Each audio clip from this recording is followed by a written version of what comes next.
Que tal? Boas tardes. Dase un novo paso para mellorar a conectividade da Costa da Morte. Hoxe mesmo licitouse a construción dun novo tramo da autovía dende Vimianzo ata Berdoias. Permitirá reducir tempos de viaxe e tamén mellorar a seguridade nunha vía con moita sinistralidade. Este novo treito de case 6 km terá 3 viadutos e un enlace co polígono industrial. Unha vía de alta capacidade, pero tamén as obras que permitirán que, chegado o momento, si o índice de vehículos diario así acredita que é necesario, poder convertilo tamén nunha autovía. Fora de Galicia os ollos seguen postos en Venezuela. O presidente dos Estados Unidos anunciou que, tras a fin do réxime de Maduro, Venezuela lles vai entregar aos norteamericanos 50 millóns de barrís de petróleo.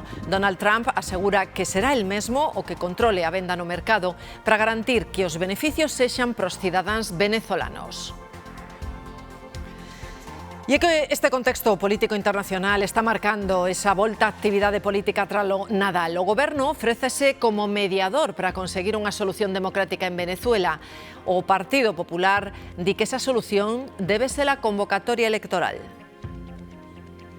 El futuro de Venezuela debe construirse a través del diálogo. Rechazamos cualquier acción que no respete su soberanía y que viole el derecho internacional. El futuro de Venezuela pasa por ese procedimiento democrático de elecciones que permitan que los venezolanos, todos los que están dentro y los que por desgracia los han tenido que exiliarse, puedan tener la opinión de decisión de elegir.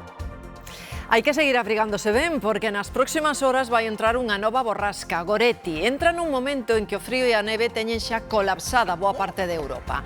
Canceláronse centos de voos e de trens e en Francia hai milleiros de kilómetros de atascos nas estradas.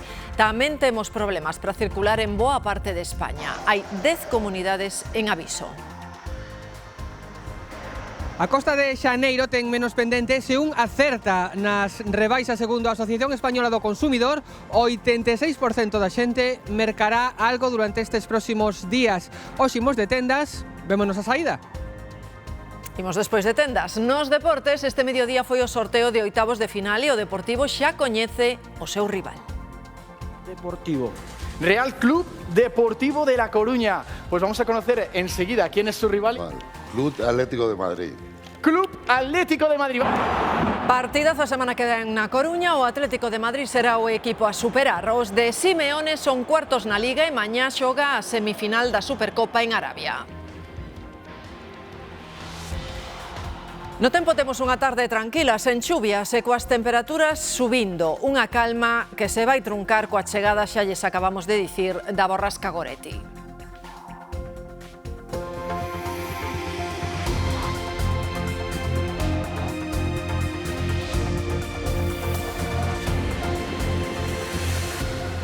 Venezuela acapara o debate político nesta xornada. O goberno ofrece a súa mediación para facer fronte á crise tras a intervención dos Estados Unidos. O PP asegura que o futuro naquel país debe pasar pola convocatoria de eleccións. O goberno insiste en que estamos ante un precedente moi perigoso no que se pon en risco o dereito internacional e ante a insistencia de Donald Trump de xestionar o petróleo venezolano. La explotación de los recursos naturales es uno de los atributos más importantes de la soberanía de un Estado. Los recursos naturales de Venezuela son del pueblo venezolano. O BNG tamén considera que a intervención dos Estados Unidos é directamente o pisoteo do dereito internacional. O Partido Popular lembra que o futuro de Venezuela non é Delcy Rodríguez e que a solución pasa por unhas novas eleccións. Que permitan que los venezolanos, todos los que están dentro y los que por desgracia los han tenido que exiliarse, puedan tener la opinión de decisión de elegir.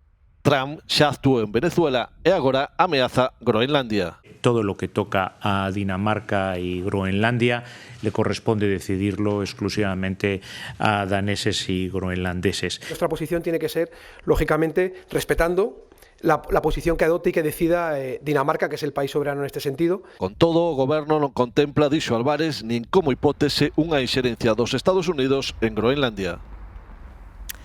Pois Donald Trump e o futuro de Venezuela seguen centrando a política mundial. Trump asegura que o país entregará de 30 a 50 millóns de barrís de petróleo que se venderán no mercado estadounidense. Será o propio Trump quen controle os cartos desa venda como garantía, segundo o presidente norteamericano, de que se usen en beneficio do pobo venezolano e dos Estados Unidos. O petróleo centra a última mensaxe de Trump. Asegura que Venezuela lle entregará ata 50 millóns de barrís de cru e que el controlará os cartos da súa venda en beneficio da xente de Venezuela e dos Estados Unidos. Dende a Casa Branca tamén queren que Caracas poña fin ás relacións comerciais coa China, Rusia, Irán e Cuba. A presidenta encargada de Venezuela, Delcy Rodríguez, rexeitou recibir ordes de fora. Mi destino no lo decide, sino Dios. Venezuela investigará as mortes que se produciron durante a operación dos Estados Unidos. Dicha captura ha sido totalmente nula, violatoria del derecho internacional. A presidenta encargada decretou unha semana de loito. Honor y gloria a los jóvenes, mujeres, hombres que murieron, que ofrendaron su vida defendiendo a Venezuela, defendiendo al presidente Nicolás Maduro. María Corina Machado, líder da oposición, asegura que a súa coalición está preparada para liderar o cambio. So he thought that by banning me, he would stop us from winning, but exactly the opposite happened. Mentres Maduro continúa preso nos Estados Unidos, en Venezuela vívense divisións dentro do chavismo entre Delcy Rodríguez e Diosdado Cabello. A tensión esténdese a Cuba ou Groenlandia, baixo a ameaza dos Estados Unidos de tomar o seu control, mesmo con accións militares, segundo o propio presidente Trump.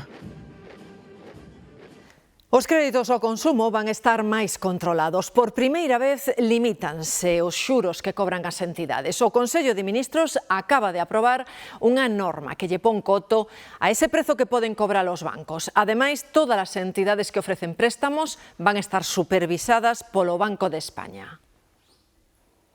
Son créditos para financiar compras de bens ou servizos e en España alcanzaron case os 115.000 millóns de euros en 2025. Hay que pagar un recibo, un seguro que no contabas, los imprevistos tradicionales en un presupuesto familiar. Entonces, claro, acuden pues se agarran un clavo ardiendo. Más los intereses, o sea, y tú si lo fraccionas es como que pagas una parte pero te sigue aumentando y es como una bola de nieve.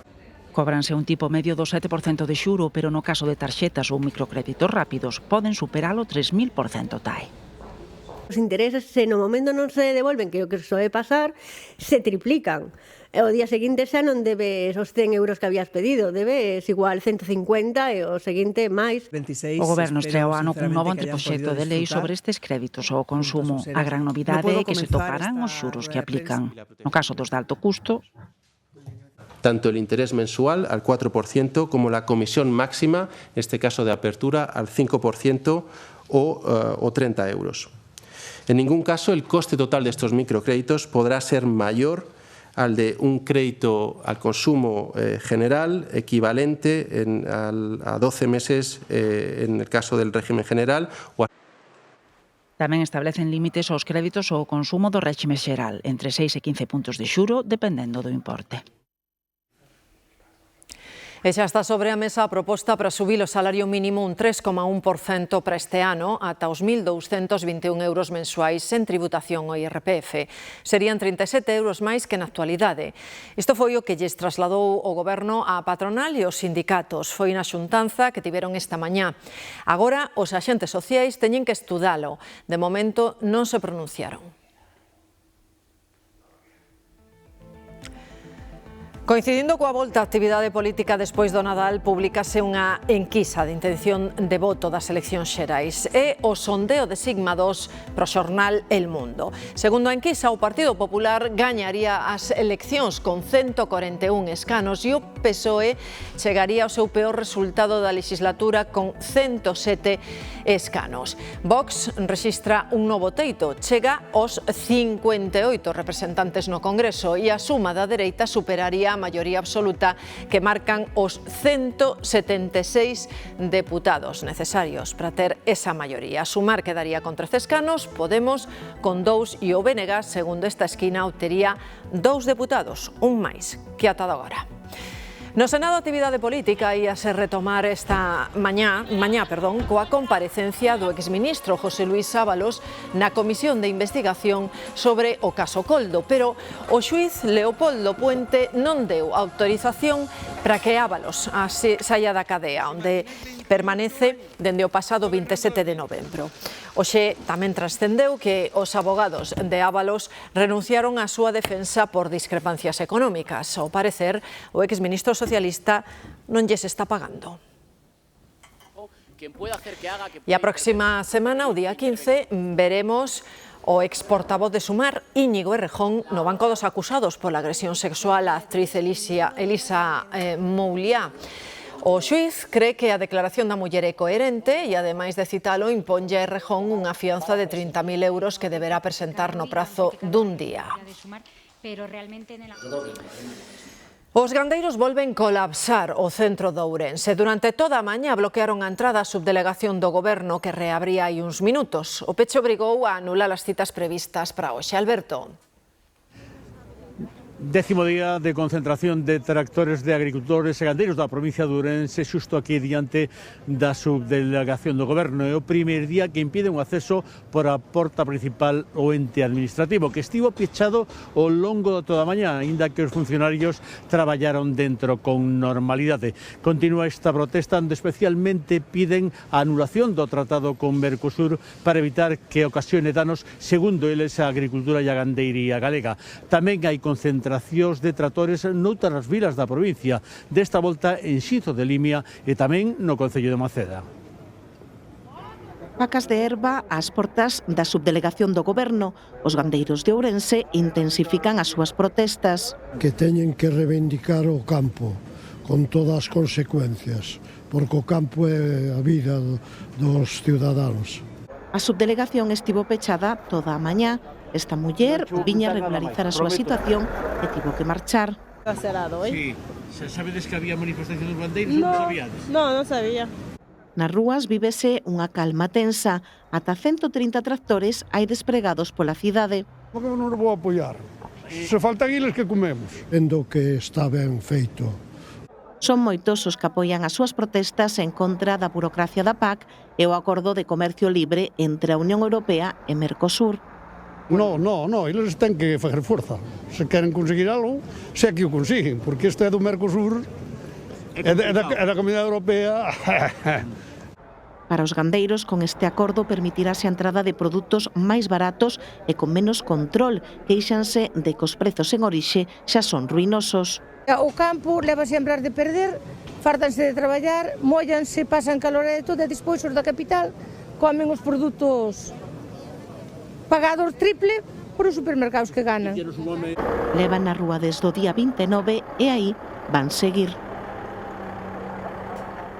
Na Costa da Morte dan un novo paso para mellorar a mobilidade da zona. Acaba de licitarse un novo treito da autovía en Vimianzo e prevén que as obras comecen en 6 meses, Ana.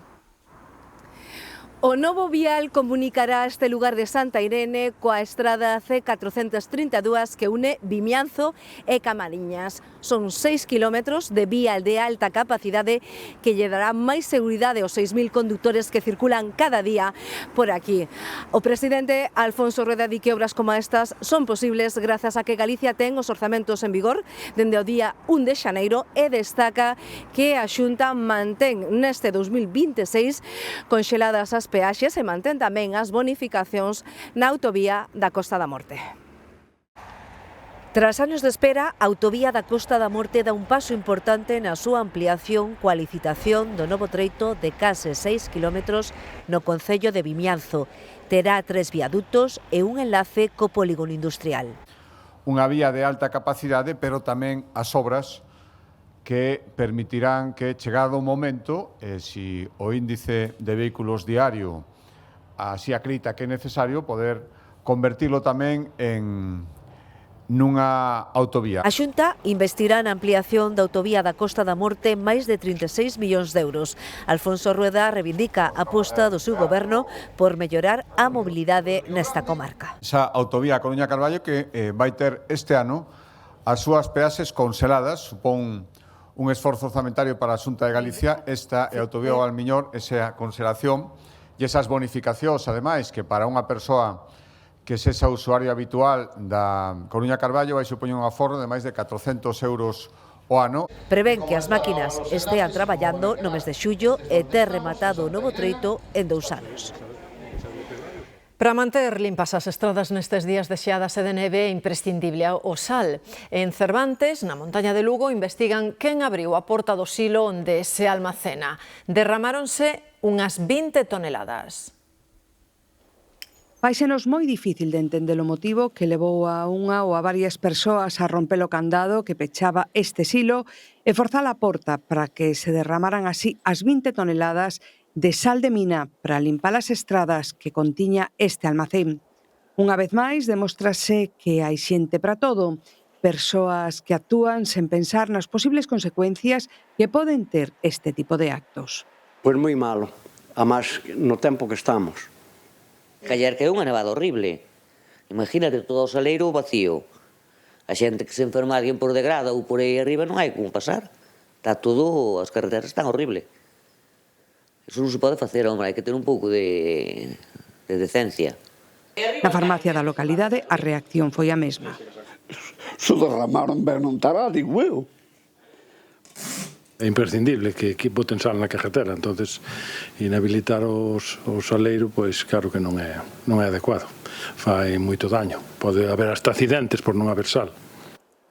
O silo está completamente baleiro, co cadeado roto. Un chiste malo, unha broma pésima que obrigou a área de xestión da Deputación de Lugo a mercar sal mariño de urxencia para evitar que se formen placas de xeo nas estradas.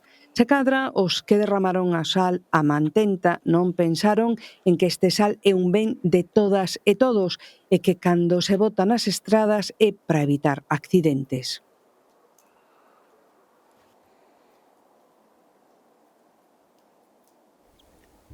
De feito, a neve volvei esta noite á montaña de Galicia, acabamos de escoitalo. Nos cumios das provincias de Ourense e de Lugo nevou sobre branco. Con todo, arestora só hai problemas na suba á estación de Manzaneda e en Casallo. Aí hai que usar cadeas. As comunicacións con Zamora si están limpas, pero a sensación de frío nestes municipios do leste da provincia de Ourense é moi intensa.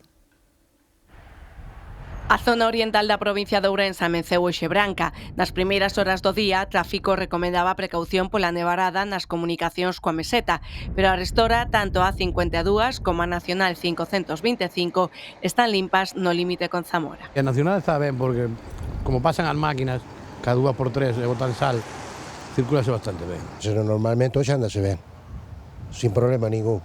Pola Nacional e pola autovía? Sí. A néboa é o que dificulta a visibilidade agora na estrada entre Mesón de Erosa e a Canda. Do resto, sen incidencias. Estivemos dando unha ronda polo Concello, polos pobos do Concello e nada, todo calmado. Había unha borrasquiña pequena, sin hielo, non se veía aparentemente que haiga peligro. Nada grave.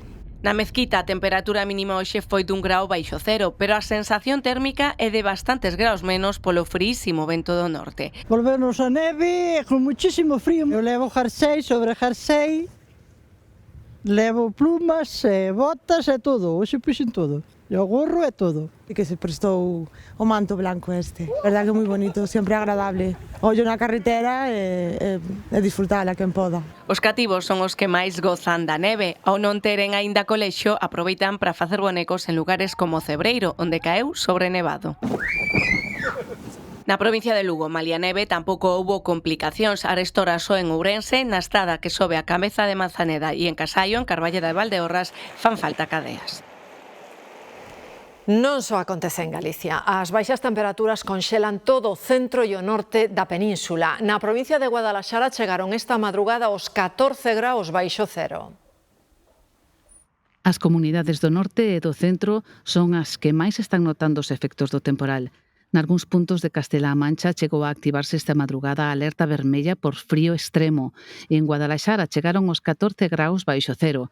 Pero a friaxe notouse tamén con intensidade en Cantabria, nos Pirineos ou en Teruel, onde o termómetro marcou ata 12 graus baixo cero. Esta mañá continuaban aínda a -6. Mucho frío.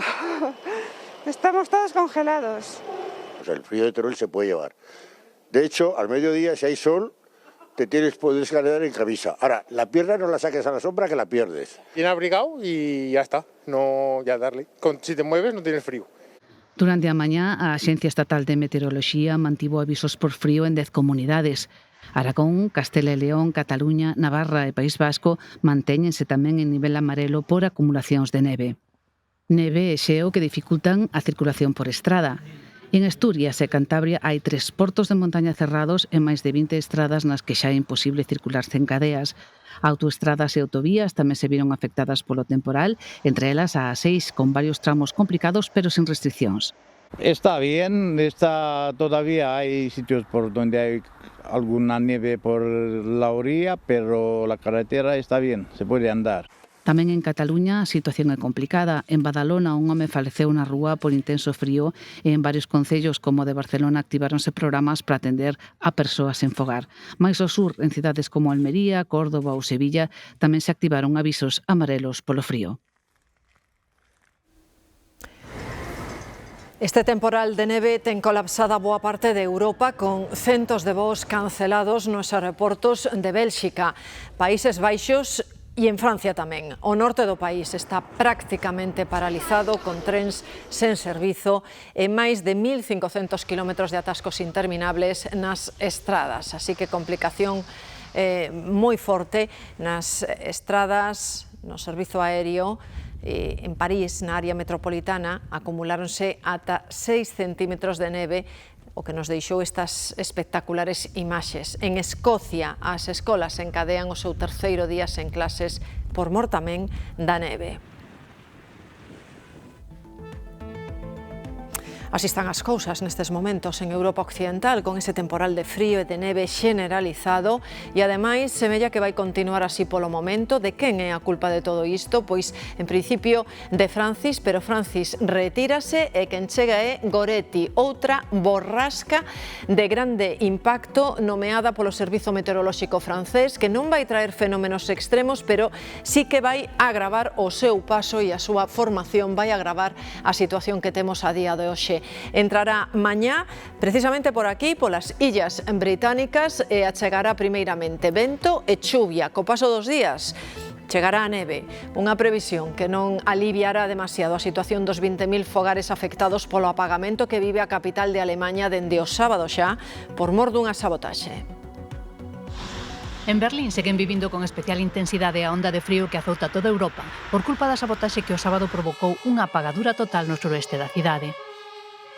Os traballos que se están facendo sen descanso desde entón lograron ir repoñendo o servizo por zonas, pero uns 20.000 fogares e 850 locais comerciais continúan aínda a día de hoxe sen suministración eléctrica.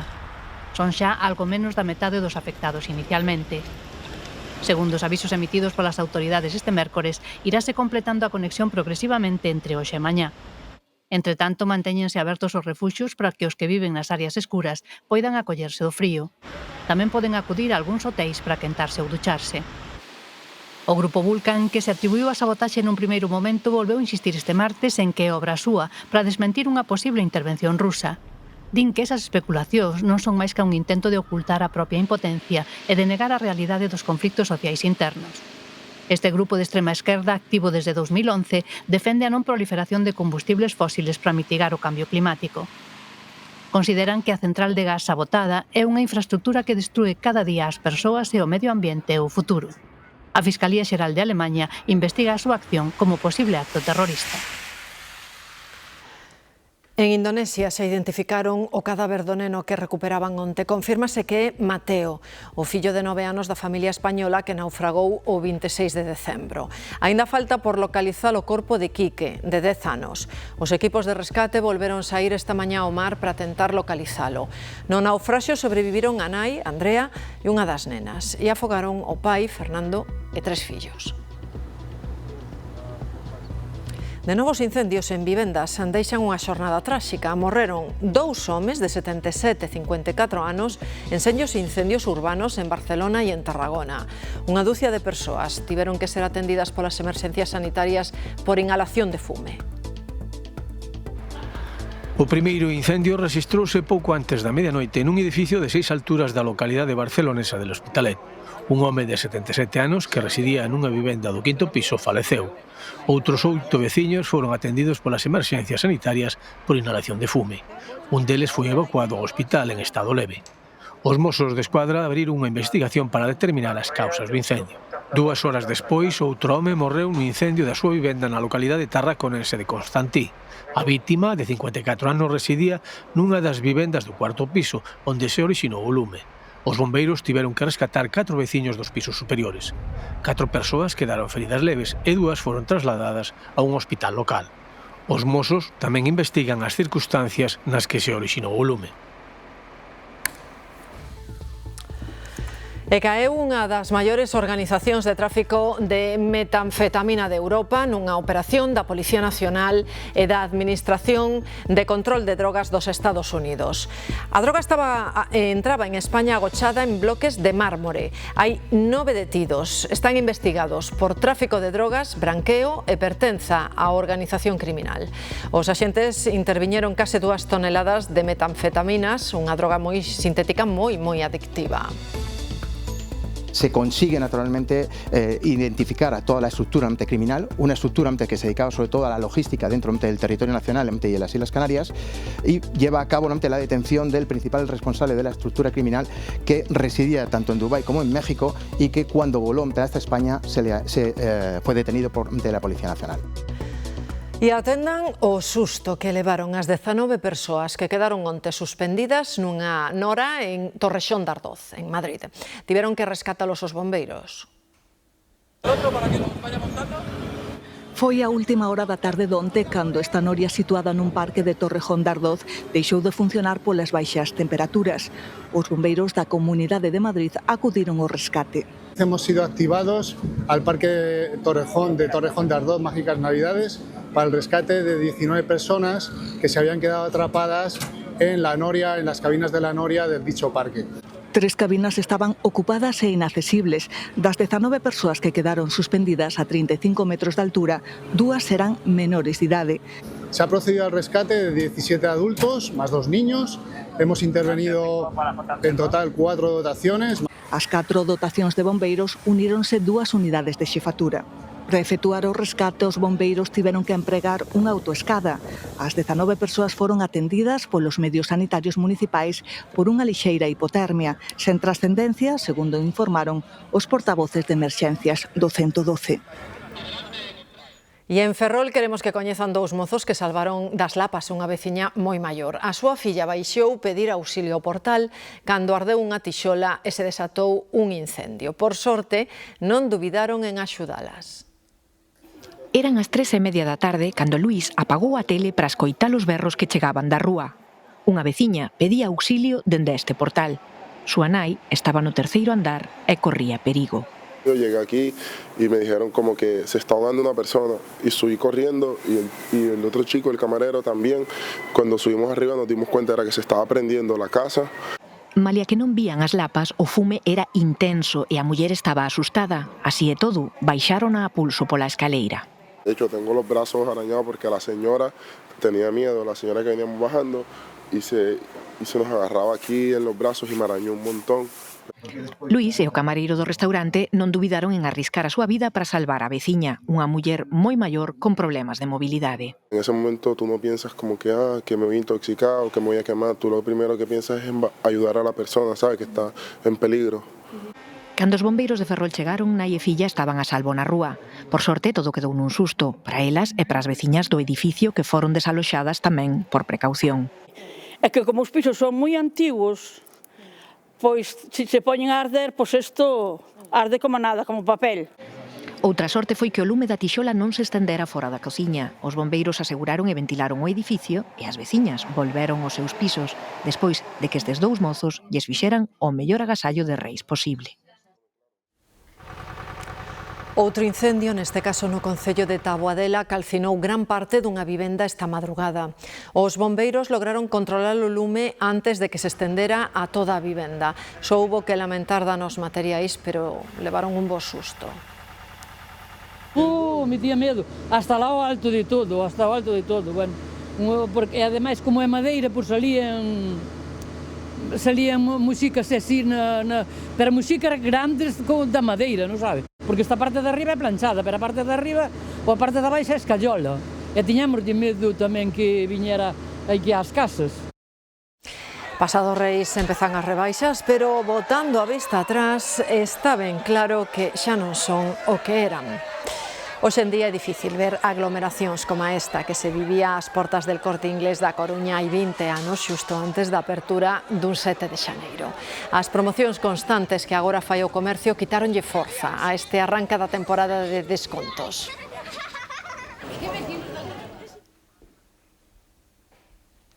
Aínda que as cousas cambiaron, moitas tendas manteñen o arranque tradicional das rebaixas. As previsións son que cada un de nós gaste de media case 200 euros nesta campaña. Pero, ollo, os expertos recomendan tentar planificar. Carlos.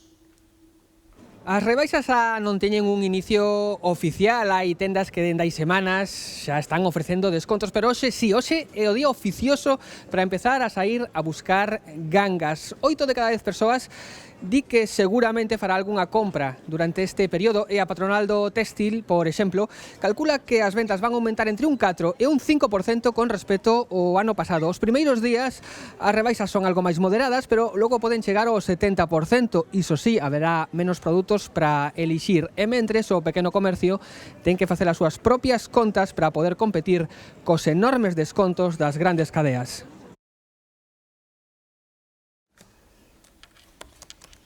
Os primeiros das rebaixas, as previsións din que de media gastarán 197 euros nesta campaña. A comprar un vestido para unha fiesta. Igual algo para primavera ou para o verán. Simplemente entrar e ver o que hai, pois se hai algo que este moi rebaixado e que me apeteza, pois. Pois imos aló, pero bulide que algúns xa se adiantaron. Mira, un jersey para min.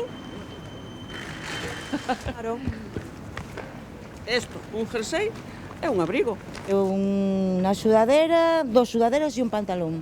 E canto de rebaixa máis ou menos? 5 euros en unhas cosas, outras en 10. Unha camiseta e unha blusa. Cadroume. Sí. Tiña que coller unhas cousas e se coincide que hai rebaixas, pois mira. Este estaba de rebaixas, en vez de 25 costou 17. E o abrigo? No, abrigo non. Non había rebaixas? No. Non? No. Os expertos aconsellan planificar. Aquí temos unha. Sí, xa estiven vendo as cousas con un pouco de anticipación, jerseis, sudaderas. Bueno, a forrar, pois, uns 120 euros. Sí. E máis se descontamos cambios ou devolucións de agasallos de Nadal, a outra tradición que arranca tamén hoxe.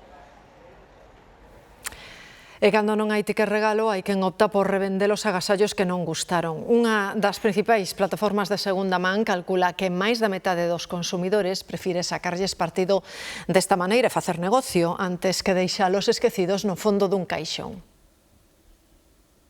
Penso que nunca vendería un agasallo que unha persoa me tivera feito. Non me gustaría que si regalo algo que o revendan. Revender os agasallos que non gustaron é unha opción que cada vez ten máis predicamento e é que esta práctica ten tamén as súas vantaxes. É mellor que tiralos á basura ou gardalos no caixón, claro que sí. É unha segunda vida e non queda escondido no armario. Podes ti obter un beneficio e para os demais que poden comprar máis barato do que está en tenda. Si le sacas partido al dinero que te ganes, pues bueno. Para a miña economía sí, pero a moralidade quizás non. Esa é outra das arestas do asunto. Eu creo que revender está un pouco feo, non? Polo menos tan instantaneamente recén recibidos, igual aparentar un pouco. É que non se entera outra persona. Cantas veces toca finxir? Eu son experto en poñer boas caras, finxindo que me gusta e logo xa douno normalmente. Cando quedas con ela hai que poñelo, para que vexa que che gusta. A realidade é que o 52% dos españois revende os agasallos, unha cifra que chega ao 72% se falamos da mocidade. Esta práctica está xa bautizada. É o regifting, un ritual post-Nadal que reporta uns 87 euros de beneficio, 127 se falamos dos máis novos. É un diñeiro que tes para ti, para teus gastos, para disfrutar, e eu penso que está ben. Además, tiven o visto bo da miña familia e o fixen, a verdade. A ver, si visto así, sí. Sí que é mellor sempre conseguir algo a cambio que quede no fondo do armario tirado por casa e que non valga para nada. Eso sí que é certo. Un bo regalo pode ser unha viaxe. 5 de cada 10 viaxeiros en todo o mundo utiliza xa aplicacións de inteligencia artificial para planificalos. Só un 2% dos viaxeiros permitirían que unha IA tome o control total para organizar a súa viaxe a día de hoxe sen supervisión humana. A planificación din depende do tipo de viaxe.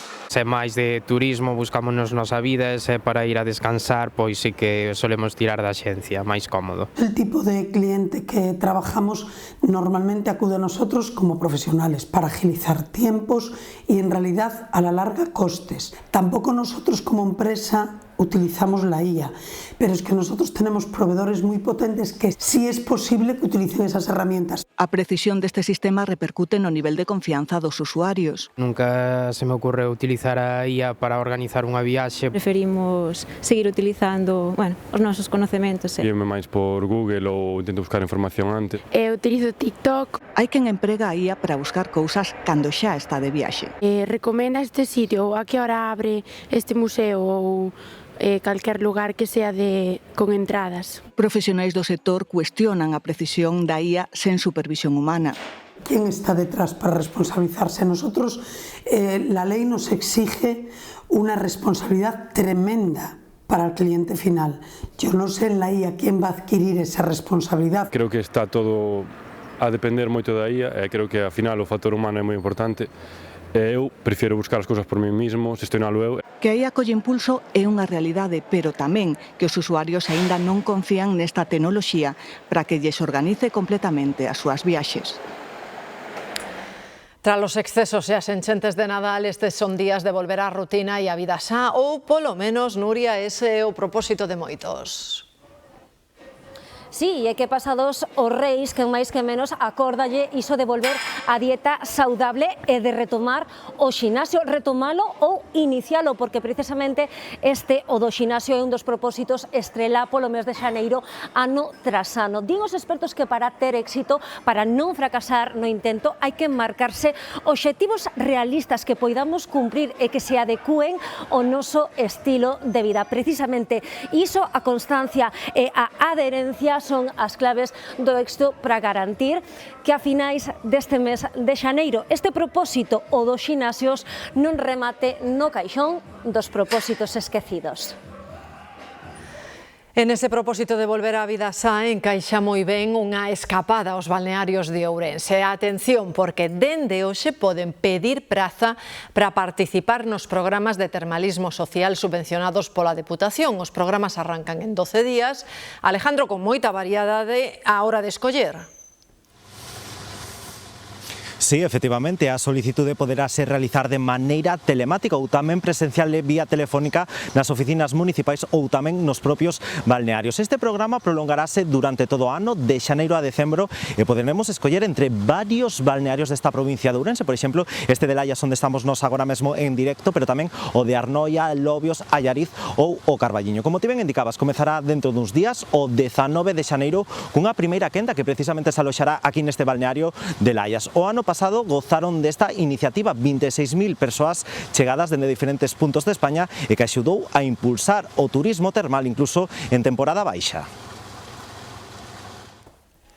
E bota a andar o proxecto do Camiño do Litoral, unha ruta peonil de 1.300 kilómetros que vai de norte a sur por toda Galicia costeira e que a Xunta quere ter lista o próximo ano santo. A Consellera de Medio Ambiente asinaba un convenio co director de Turismo de Galicia co obxectivo de impulsar esta iniciativa. Este é o gran camiño, o noso camiño do litoral que abrimos a todos os galegos, pero que, pois tamén chamamos o resto da cidadanía que veña a disfrutar desta xoia inmensa que só ten Galicia.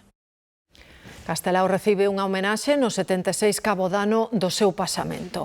A fundación que leva o nome do escritor de Rianxo organizou este ano no Panteón de Galegos Ilustres na Igrexa de San Domingos de Bonaval, en Santiago, a súa homenaxe. Participaron o delegado do Goberno en Galicia, o presidente do Parlamento Galego, o conselleiro de Cultura ou a alcaldesa de Santiago, entre outras autoridades.